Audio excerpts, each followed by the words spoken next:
So in the new year, it's time for us to step up to another level of understanding. Now, the scriptures tell us that the children of Israel, our ancestors, would go to the nations and the countries of the world and profane the name of the Lord. And they would do this in every country to which they would be sent. We also understand that the Holy Land would be invaded at the end of time by Gentiles. And the proof of that is in the news right now.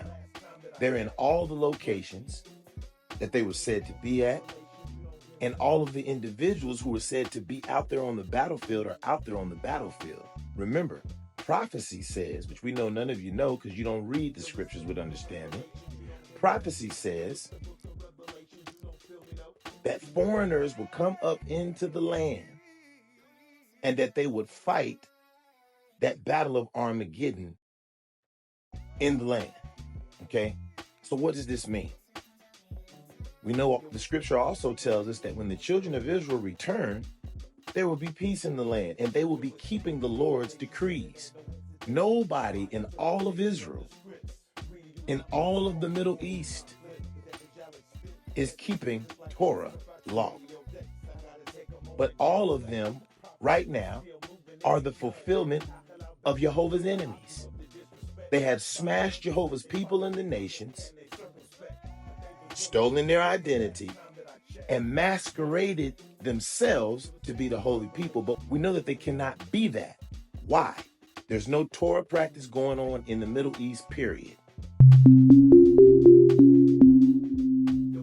And the prophet has told us that whoever takes up weapons against us is not from amongst us. Everything in the Middle East has armed itself against the inheritance of the Israelites and against prophecy. They have gathered to fight against the Most High, and they're losing. Both sides, all sides. Israel has become the bastion for LGBTQ. We're not talking against anybody socially, their status or how they identify. We're talking about the fulfillment of scripture.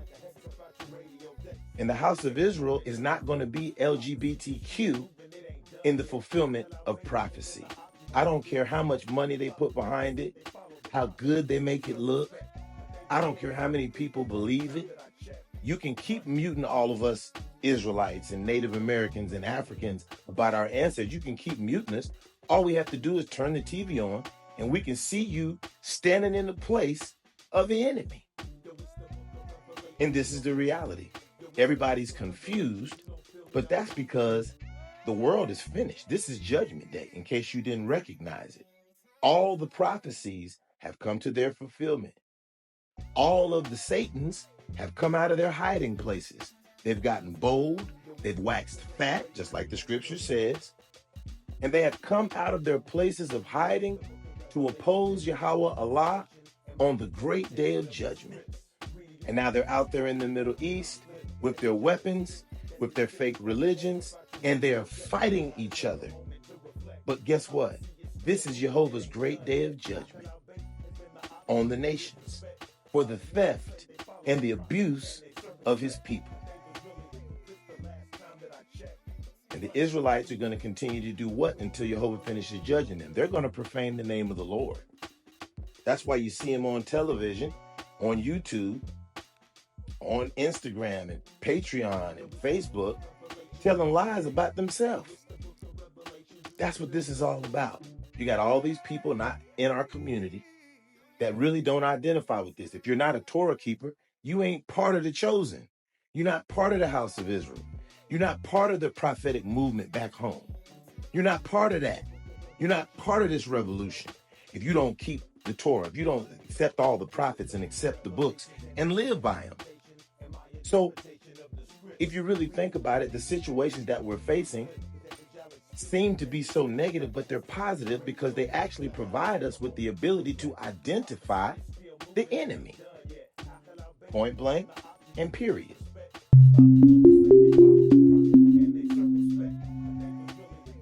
So let's qualify the situation that's taking place right now in the Middle East.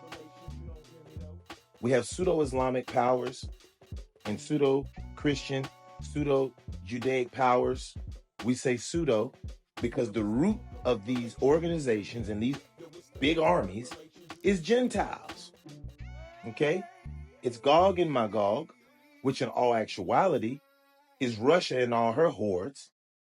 And then you've got Javan, Bet Togarma, Ashkenaz, and so on and so forth on the Western Alliance.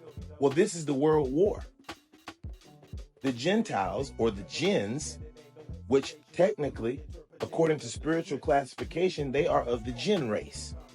They are now doing their final act of rebellion against Yahweh Allah and fighting for the holy precincts, and they will not be victorious. We see that the pseudo-Islamic, pseudo-Christian, and pseudo-Judaic powers have now faced each other in the Battle of Armageddon on the ground, and nobody has been able to walk away with the victory. Why? Because this is the day of judgment for all of the sins of the world. Isaiah 24 is being fulfilled. Jeremiah 25 is being fulfilled. This is why you see racism all over the Middle East against who? The chosen people, the blacks. That's what they call us, blacks, but we're actually Israelites and Arabs and Persians and so on and so forth. But we're the holy people. Everybody's acting like they are illiterate or slow. No group of people is made up of just one genetic group, or else everybody's going to come out with some type of deformity. We are mixes and matches of indigenous people put together in tribal, political, and religious units. This is the reality. That phenomenon has been destroyed because of the what? The slavery in the diaspora, the tribulation in the diaspora. And now things are coming to a precipice. Everything is coming to a climax and moving towards the denouement. What's the denouement? It's called judgment. The war is going to drag down the international economy, which has already been failing for over a decade now. Since America was founded, it has had financial issues. Okay? So now we see the reality on the ground. The rebellious Hebrews have all come out to support the Dajjal with their rhetoric on the internet, through supporting antichrists who have risen in the community. And now you will not make any money unless you got that mark. You won't be buying and selling unless you got that mark. Okay? And who do we celebrate? And who do we try to identify ourselves with and try to imitate? The people who got the mark. Who are the people who got the mark? All the people sitting up with all this cursed money that was created and minted by Antichrist forces. Money comes from the Antichrist. And if you don't believe that, take your fiat out, look at the images and icons on the fiat currency, and you will see and learn a simple lesson about the Antichrist and about the mark. Okay? Fiat currency is tied in to the day of judgment because it is an idol, is a modern day idol that people will serve and oppose Yahweh Allah for. Okay? This is how the Antichrist was told to deal with us. He's going to deal with you by playing with your necessities, your food and your water, your love life, your social life. These are all the places that the devil is coming in to run amok, and he has done so. Broken apart our families, we're estranged from each other. Money has taken over and become the root of existence now. And they take money and use money to define who is and who's not. Well, I'm going to tell you like this. You got to be careful of a person sitting up with too much money, because money didn't come from Jehovah. You can say whatever you want. Money was created by the hands of men.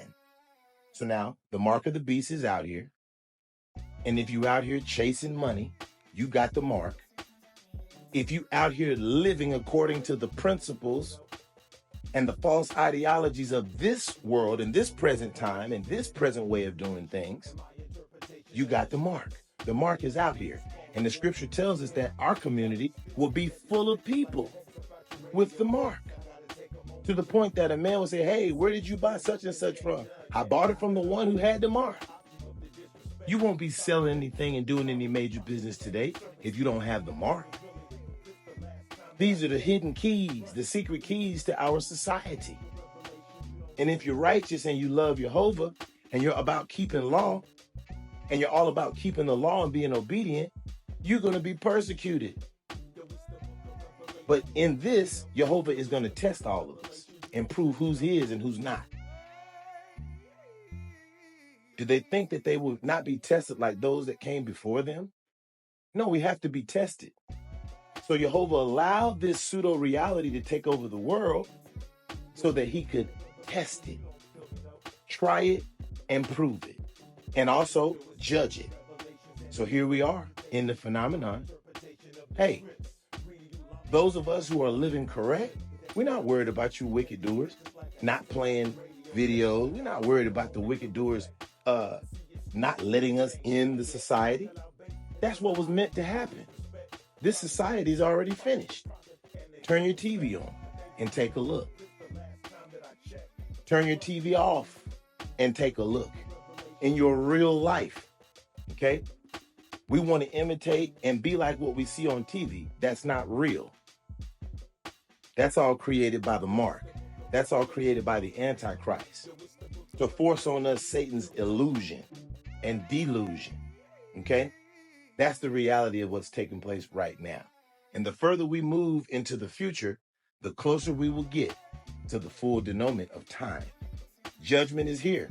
So if I was you, I'd get myself ready and stop worrying about this hype.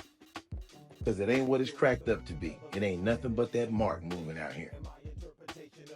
If you don't have no enemies and everybody just loves you so much and accepts you so much and you're not experiencing any persecution or any type of difficulty, guess what?